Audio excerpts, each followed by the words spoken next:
Hello friends, welcome to my channel. So we are going to discuss about AIFF stock or Firefly Neuroscience INC. Now we are talking about a neuroscience stock. Please understand that this is a news sensitive stock and any bad news make the stock crash by a mile. So please understand the big risk which these kind of stock poses, and it does not matter whether the fundamental is good or not. Bad news and the stock is gone. Now we have a gap up. We do have a gap up, and then the stock now trading at or above the previous support level. When we are looking at the near term range, I'm specifically talking about this section. Now the question is, can we rely on this gap up, this highlighted section? And the simple answer is no, not at all. And that's why if you are very interested in this particular stock, make sure that the stock is not sustaining above both these levels. Beg your pardon, the stock must continue to trade and sustain above both these levels. So we have 3.78 as our support and 3.3 on the downside as far as the stop loss is concerned.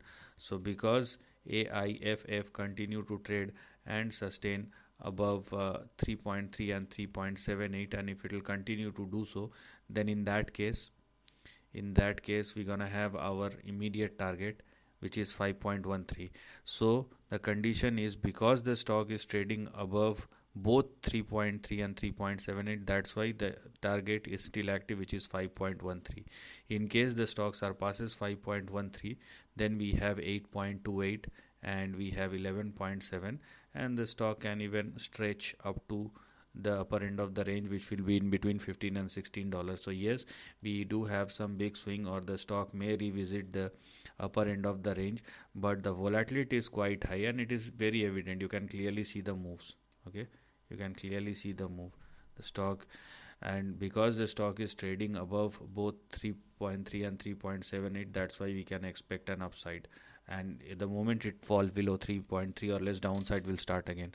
And take one step at a time, because I've talked about the overall range, but it will decide by the price where it actually wants to move.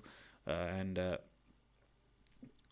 if the stock has enough momentum, then it may swing back towards the previous highs, which will start with 11 and can expand or extend up to 15 and 16. But the problem is sustainability factor. So if you know how to deal with all these scenarios, so apart from reward, if you can know how to manage the risk, then you may enter in this particular stock. So this is the end of the video. Thanks for watching.